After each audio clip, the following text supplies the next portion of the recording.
got a question for you before we start going any further. What was your favorite raid to date? Atheons, Crotas, Oryxes, or Axuses? Let me know down in the comment section below. So it's about that time, guys. Rise of Iron. I let a whole week go by so I could fully digest what this game had to offer, played and participated in the raid, did Supremacy, and everything else in between. I had a lot of fun with some of it, and quite a few disappointments in other areas, so I want to break that down in a full Rise of Iron expansion review, and that starts now. So, we're going to start with the story mode. I was really disappointed in this, and I want to explain why. Now, number one, it was short, but I'm okay with it being short, as long as it's thick.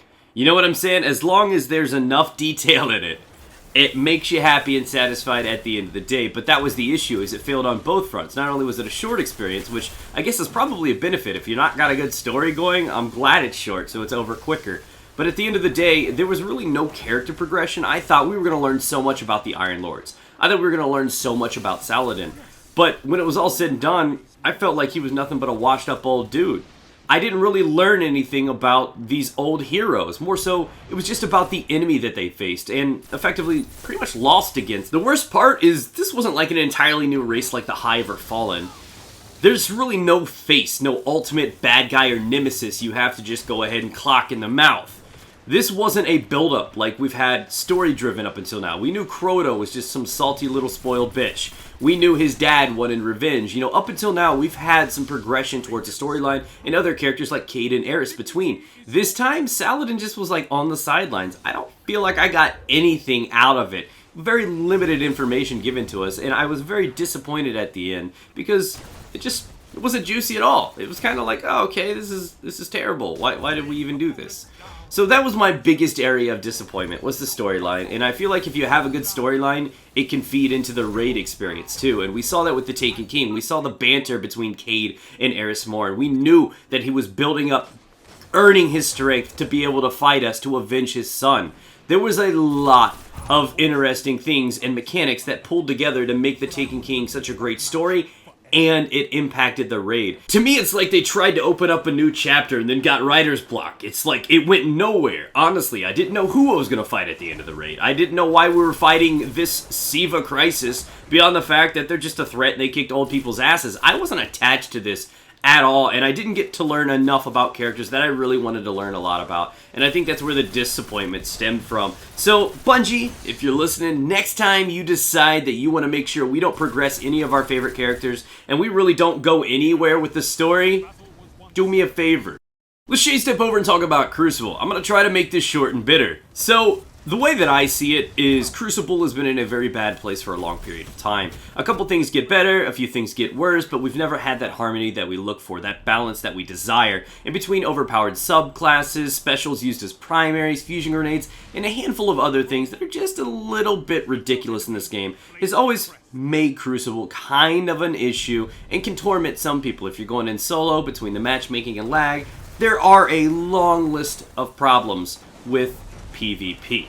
But this is a balance issue. This is an ongoing issue, and this should not reflect upon your judgment of the game altogether, because this is a base game issue, not necessarily a Rise of Iron issue. So I'm not going to strike down the DLC for it. They brought in a few new exotics that are going to be beneficial for PvP. I am a little disappointed that up till now we only have 2 new exotic weapons, one of which being a sidearm, which is the least used of the options, and then the other one being a heavy machine gun, which again is the least used compared to rockets. So there are no primaries available as a new exotic option. Kind of left me a little sad. I know we have at least one coming in the future, and I'd like to see a couple other random quests. You know how they get. They get a little mysterious. The community needs to solve problems, and they do a great job at that. So the fact that the 2 new exotic weapons that we've had so far at launch of Rise of Iron are probably never ever going to be seen in PvP or PvE is a little bit of a disappointment. So those definitely need change in some way, so they're at least tolerable or fit into the meta in some way.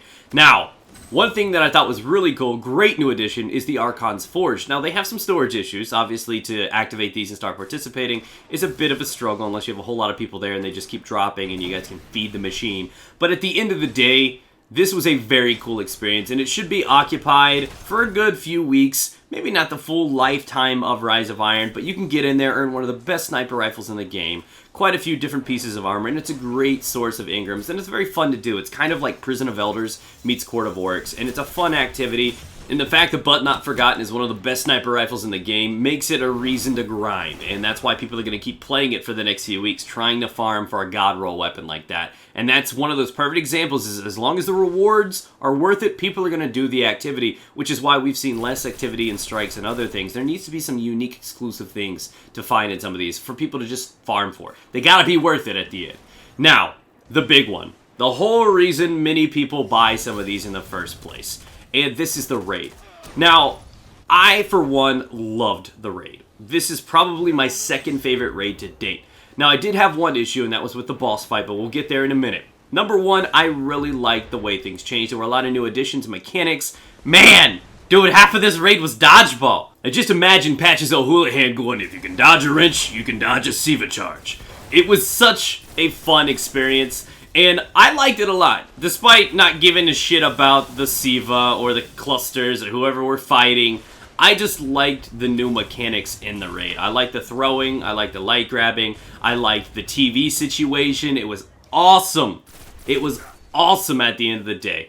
And what was so interesting about this raid is I felt like it needed more teamwork and communication than any other raid before it. And that is a very, very good thing, until you get to the final boss.